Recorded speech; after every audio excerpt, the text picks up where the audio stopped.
começando mais um atendimento e preste atenção que este aqui vai dar pano para manga. Olá, paz do Senhor, eu gostaria de explicar o que estou passando nesse momento. Atenção nos detalhes, família. Em 2013 eu conheci a pessoa que simplesmente me fez sentir como um adolescente, meio sem saber o que fazer. Até que um dia eu resolvi falar com ela, mas só fiz isso porque eu vi condições em poder falar. E a primeira pergunta que eu fiz, além de perguntar o nome dela, é claro, então na verdade foi a segunda, era se ela era casada e ela respondeu que sim. Naquele momento eu vi que não teria nenhuma chance, mas mesmo assim nós trocamos os números de telefone e ficamos a nos falar. Em 2015, ela resolveu se separar de vez daquele casamento, que já não se encontrava mais. E fez. E logo nós estávamos juntos, de verdade. E assim que ela se separou, nós nos casamos no civil e depois no religioso. E antes da minha segunda filha nascer, nós aceitamos a Jesus Cristo e ficamos juntos na igreja. E com o passar do tempo eu percebi o quanto ela estava irritada e me tratava de forma rude muitas das vezes. E eu sempre fui fiel a ela e nunca quis me separar. Mas para minha surpresa, no começo desse ano, ela me falou que estaria voltando para o ex dela. Eu pedi, eu chorei, eu fiz o que pude. O pastor conversou com nós dois e ela falava que eu era ótimo para ela.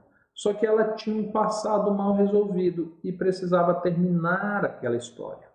O pastor veio me falar depois que o melhor a fazer era eu arrumar um lugar para ficar e sair de casa e orar. Fiquei muito mal com tudo isso. E pelas minhas filhas também, que hoje têm que conviver com um homem que não é o pai delas. Isso aconteceu, de fato, em março desse ano, que eu saí de casa. E hoje, quem está morando com ela é essa outra pessoa. No começo foi péssimo, mas continuei orando e chorando. Até que Deus me fez adormecer. Até porque fiquei várias noites sem dormir. E nesse sonho tinha um homem do meu lado e que parecia que nós estávamos em um escritório. Esse homem não falava nada. Ele só foi até uma mesa, pegou uma folha de papel em branco e abaixou para escrever nessa folha em um rolo de papel, como se fosse um pergaminho, e deu na minha mão, e eu ouvi uma voz, e a voz dizia, leia. E quando eu desenrolei aquela folha, estava escrito em letras grandes, e detalhe, era em cor vermelha, a palavra deferido. A partir desse dia, consegui me levantar do estado em que eu estava, de quase 80 quilos, eu cheguei a 69, mas consegui ter um norte a partir desse sonho. Só que eu falei com Deus, se fosse Ele mesmo que tivesse me dado aquele papel, que Ele me confirmasse. E semana passada eu tive outro sonho. Após eu orar, sonhei que eu estava mais uma vez em um lugar que eu não identificava. E eu via um homem e uma mulher. E quando eu via esse homem, era eu. E ele me mostrava de novo outro papel, só que nesse estava escrito chancelado. Sinto muito a falta dela e das minhas filhas e gostaria de entender melhor se realmente Deus está nesse negócio. Porque muitas das vezes me sinto mal com tudo isso e sofro também porque a espera também dói. E o Senhor, Diego, o que pode me dizer de tudo isso? Desculpe pelo texto enorme, mas, para ser bem claro, tive que contar desde o começo. O que também queria deixar claro é que tudo isso aconteceu no passado. foi no tempo da nossa ignorância. Não tínhamos aceitado a Cristo. Ok. Família, estão aí ainda? Grande, né, essa história? Vocês estão aí ainda? Vamos entender, embora a história tenha sido grande, o que eu vou dizer não será tão grande assim. Eu vou ser mais objetivo nessa história. Vamos trabalhar alguns fatores. Primeiro fator. A palavra do Senhor diz o seguinte. Eu sei que vocês que nos acompanham há algum tempo já conhecem, já sabem inclusive o texto que eu vou ler,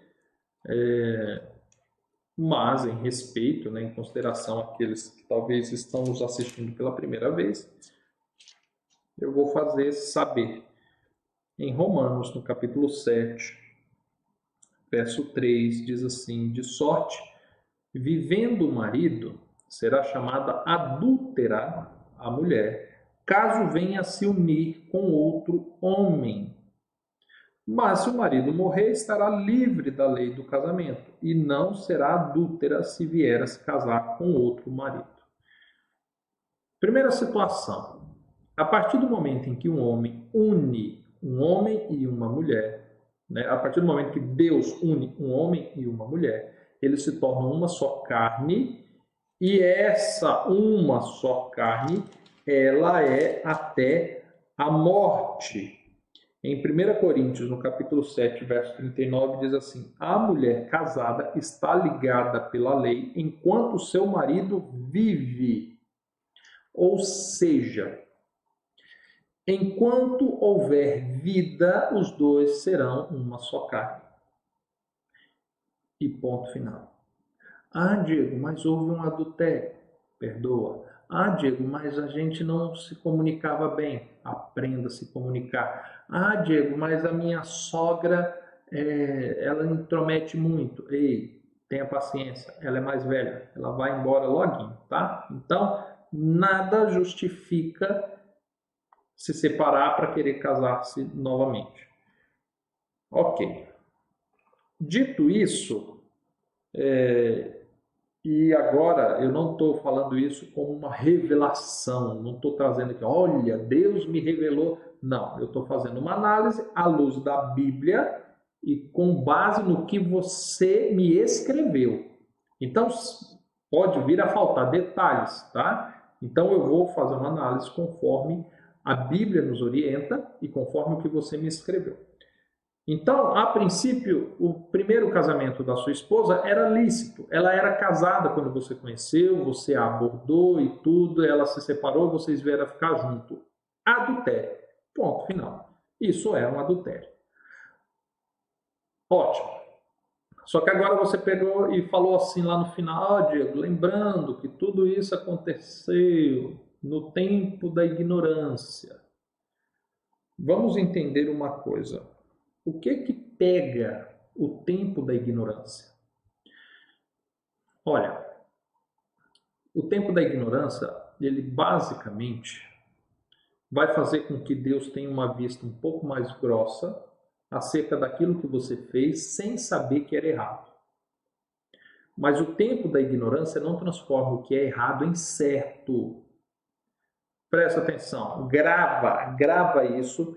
Quem está assistindo agora aqui pelo chat, escreva, tá? Escreva aqui no chat, escreva nos comentários, pega um papel, pega uma caneta, reproduza isso para você não esquecer.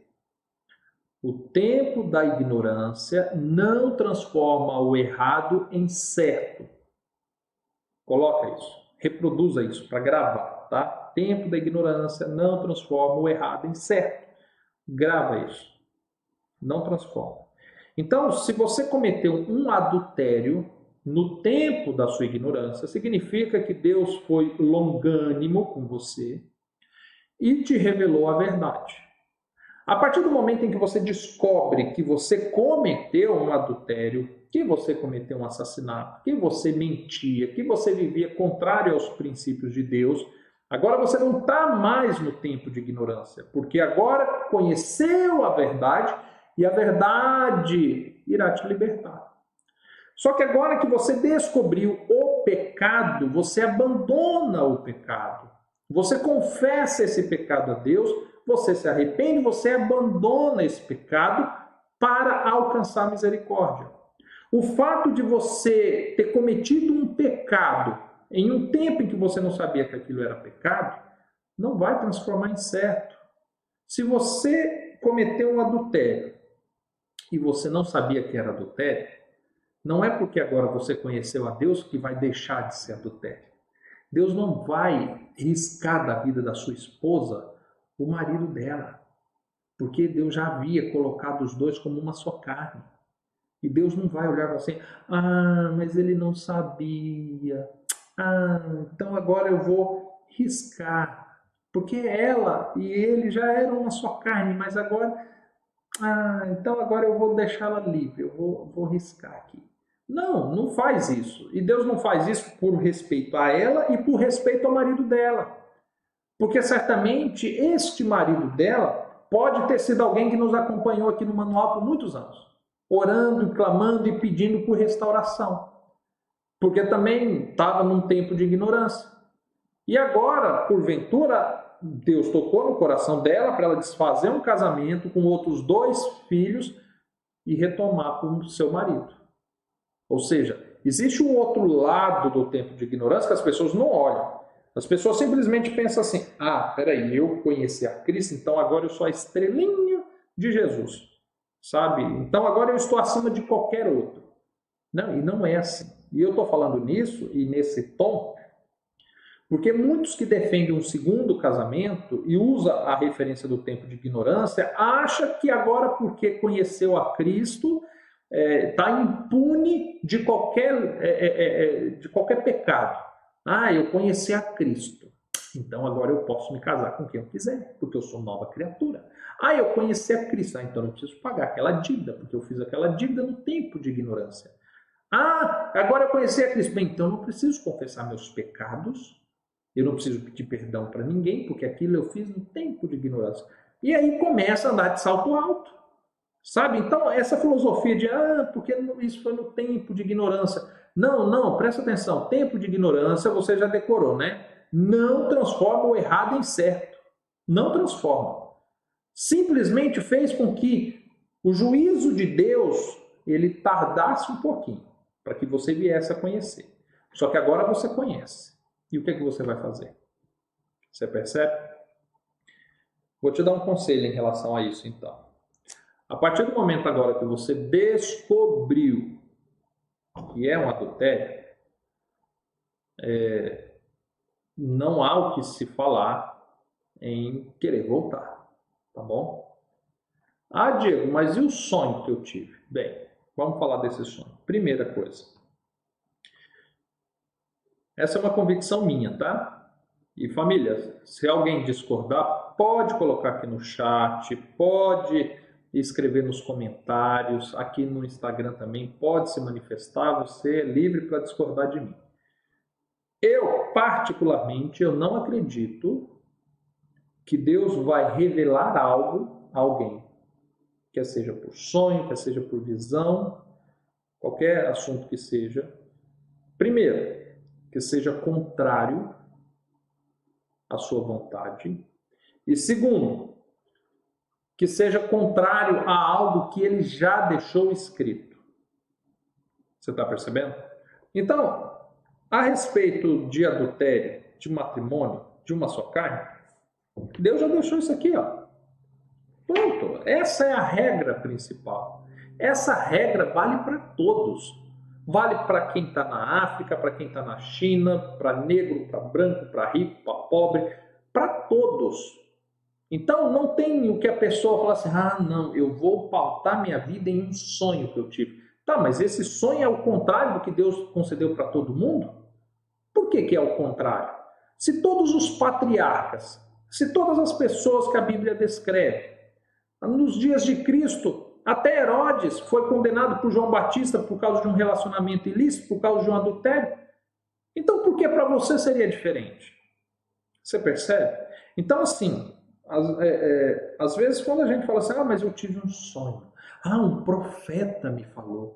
O meu pastor disse que agora eu estava liberado. Um irmão que eu nunca vi na vida disse que tinha uma palavra de Deus para mim. Mas por que Deus ia fazer isso se ele já tem a palavra dele dizendo que é adultério? Agora presta atenção. Vamos fazer uma análise agora, deixando a Bíblia e indo para questões psicológicas. Você estava em depressão, você estava com insônia, você emagreceu quase 20 quilos, o seu estado psicológico estava completamente corrompido e comprometido. De repente, você tem um sonho que, sinceramente, eu não vejo como uma validação de nada. Eu, particularmente, não vejo. Mas você interpretou dessa forma porque você estava vivendo nesse contexto. Tudo, para quem está obcecado por algo, tudo é um sinal de Deus. É incrível.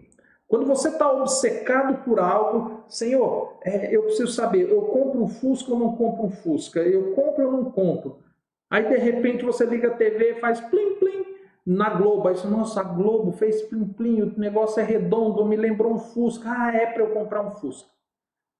Aí você, não, Senhor, me dá mais um sinal. Aí você sai na rua, aí de repente você vê um pombo voando. Aí você, nossa, a simetria do desenho do pombo e tudo. É para eu comprar um Fusca.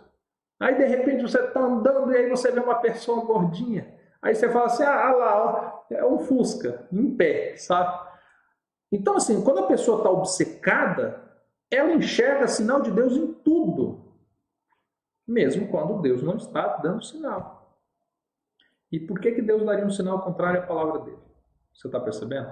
Então assim, eu contesto o sonho que você teve, primeiro porque não percebi significado nenhum em torno disso. Segundo, porque ele contraria a palavra do Senhor. Terceiro, porque você estava em um estado psicológico completamente suspeito para ter esse tipo de discernimento. E quarto sinal, porque até você tem dúvidas se esse sonho veio de Deus. Está percebendo? Então, assim, diante da sua situação, eu diria para você que esquece essa situação. À luz daquilo que você me escreveu, à luz da Bíblia, eu diria que esse relacionamento foi um adultério. Em relação às suas filhas, dependendo da idade delas, e se você tiver condição, e se você fosse empenhar a paternidade, eu diria que seria bom, talvez, dependendo da idade delas, você ter a guarda delas, sabe? Para você cuidar, até para que elas não cresçam, porque elas também agora estão no deserto, né? Para que elas não cresçam, entre aspas, com dois pais, sabe? Então, assim, mas isso já seria um conselho para um outro vídeo, tá? Mas foca nas suas filhas, foca na sua paternidade. E à luz da Bíblia, se não houver nenhum fator diferente daquilo que você me trouxe, então eu diria para você que a Bíblia lhe diz que isso é um adultério. E agora a Bíblia diz isso para você e para qualquer pessoa que vive numa mesma circunstância, tá bom? A Sandra está perguntando assim, Diego, ele está livre para se casar de novo com outra mulher e ser feliz e fazer cumprir o propósito de Deus na vida dele? Sandra, agora eu vou dizer uma coisa que vai deixar algumas pessoas bravas comigo. Como que você usa a palavra casar e feliz, essas duas palavras na mesma frase, Sandra? Casamento e felicidade na mesma frase. Eu brinco aqui no canal que casamento não faz ninguém feliz. Se alguém precisa de casamento para ser feliz, já está errado, sabe? O casamento ele agrega, ele aumenta a felicidade, mas aumenta muito a responsabilidade, as dificuldades. Então, assim, se porventura a pessoa puder ficar feliz, poder ficar sozinha, eu vou pegar nos conselhos de Paulo, sabe? Fique, evite problema. Considere-se que você teve, né? Você não, Sandra, mas o rapaz, né? Que mandou esse e-mail. Ele teve traumas, ele teve frustrações nesse casamento que ele estava. Então, assim, ele simplesmente partir para um outro relacionamento é fria. É fria para ele, é fria para quem entrar nesse relacionamento. Então, eu diria que pelos próximos anos, até que as filhas se casem, para não traumatizá-las também, não pense em casamento, sabe? Não pense em casamento. Mas olhando para a lei, se houve um adultério, se obviamente ele e essa mulher nunca foram uma só carne nos livros do céu, então ele estaria legalmente disponível, entendeu? Ele estaria. Mas volto a frisar, não recomendo que ele se preocupe com isso nesse momento, tá? Diego, e se ela vier a ficar viúva, ele pode voltar para ela? Almelúcia, muito legal a sua pergunta, viu? E aí eu lembro no caso de Davi e Batseba, porque houve um adultério de Davi e Batseba, e aí houve um assassinato. De repente, Batseba era viúva. E aí agora, na condição de viúva, ela pôde se casar com Davi. Houve todo o pecado, né, do adultério, do assassinato. Davi pagou por isso, a mão de Deus pesou sobre ele. Ele se arrependeu disso, só que a partir desse momento, agora já era lícito o casamento, né? E aí, por haver a licitude do casamento, Deus abençoou, amou a Salomão, filho de Batseba, e inclusive ela se tornou na linha messiânica, né, herdeira na linha messiânica de Cristo. Ou seja, poderia. Estou falando para ele ir lá e matar o cabra? Não, porque as chances de não se arrepender são enormes. Então, deixa fluir. Busca em Deus, sabe? Mas, respondendo a Melúcia, legalmente, com base na história de Davi e Batseba, creio que sim, poderia, tá?